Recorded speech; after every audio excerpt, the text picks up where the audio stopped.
If you're in a small business and you're planning to buy a vehicle, equipment, or software in 25, you need to hear this. A new law, the One Big Beautiful Bill Act signed on July 4th of 25, has changed the game. It brings back 100% write-offs for your business purchases, and this time it's not rumor or wishful thinking. It's real and it's already law. Whether you're buying machinery, building out your office, or investing in software, this law can save you thousands if you use it right. In this video, I'm breaking down what's actually happening with business deductions under the new law, how the new 100% bonus deduction works, how Section 179 interacts with it, and how you can legally write off huge purchases this year. So what changed in 25? Let's rewind. Under the old rules, bonus depreciation was being phased out, and it dropped to 40% in 25. Business owners were bracing for smaller deductions and bigger tax bills.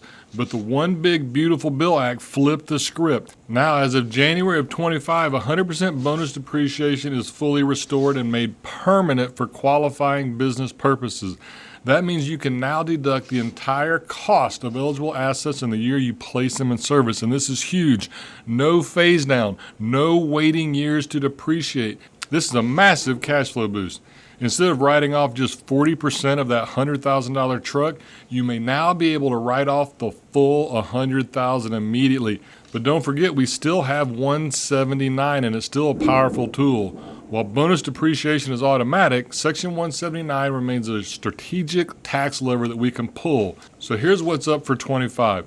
The deduction limit on 179 is up to $2.5 million. That's $2.5 million of equipment you can write off in 1 year, and the phase out starts at $4 million in total purchases. So that means for most small businesses out there, you're going to be able to write off everything, and that's amazing. Section 179 lets you choose which assets to expense, giving you control. Unlike bonus depreciation, it's limited by your taxable income and it can't create a loss. But if you're profitable, it's a very powerful tool in the tax code. So that means if we don't need all the bonus depreciation, maybe we can opt out of bonus and use 179 and completely control our tax situation. Or maybe we utilize both. There's a lot going on here, and it's going to depend on your situation, but with some smart tax planning, this really gives us a lot of opportunity this year. So let's take a look at a real example. Let's say your construction company buys a $100,000 excavator in August of 25.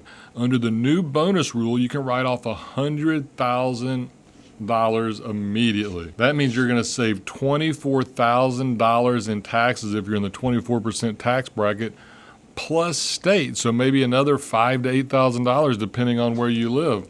Under the old rules, you'd have only got a $40,000 deduction in year one, leaving $60,000 to depreciate over the next several years. But thanks to this new law, you now get the full write-off in 25, and that means more cash in your business, which allows you to do more things to potentially grow your business, invest more, do whatever it is that you want to do. Maybe just take some extra money at home. I mean, we work hard as small business owners. Sometimes it's nice just to have a little bit of it. So what qualifies? Well, the list is long, and that's great news. So machinery and equipment, manufacturing tools, construction equipment like excavators, compressors, forklifts, farming machinery, tractors, harvesters, medical and dental equipment. So it must be tangible property, something you can actually put our hands on that has a useful life of 20 years or less. So computers and software, laptops, desktops, servers, printers, routers, network gear, off-the-shelf business software, custom developed software may not qualify unless it meets specific criteria, so watch out for that one.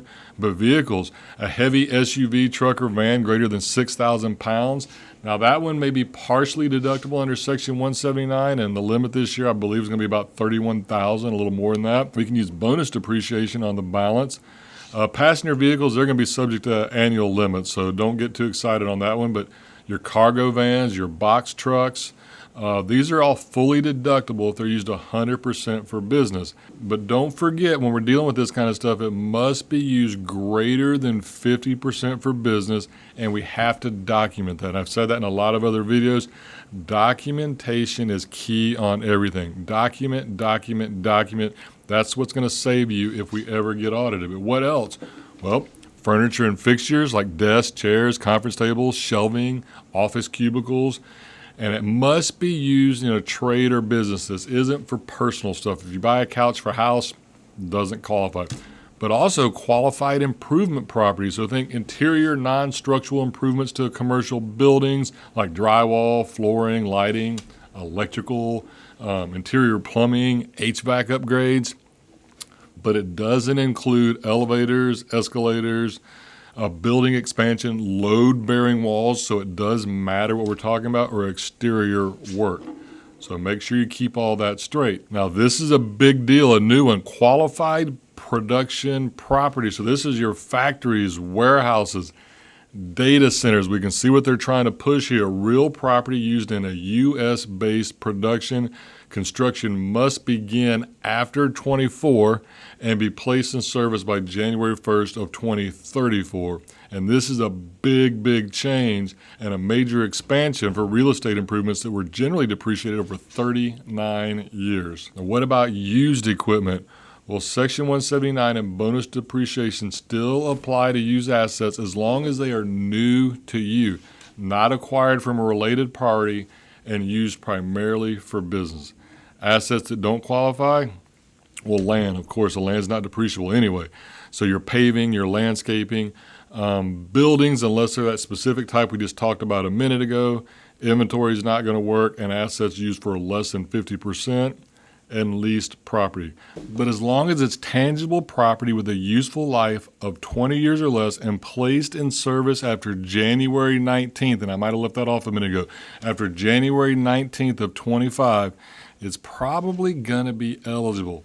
Now, rules we still have to follow, business use. I've already brought that up once, but you must be used greater than 50% for business.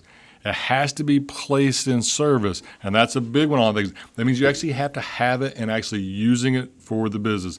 If you've paid for it but you haven't yet received it yet, that's not going to count. It has to be placed in service. Heavy SUVs, max 179 is 31. We already talked about that, but you can use bonus depreciation. But watch out for recapture. If you take a big deduction and then sell the asset later, the IRS may hit you with depreciation recapture. We can probably cover that in a different video.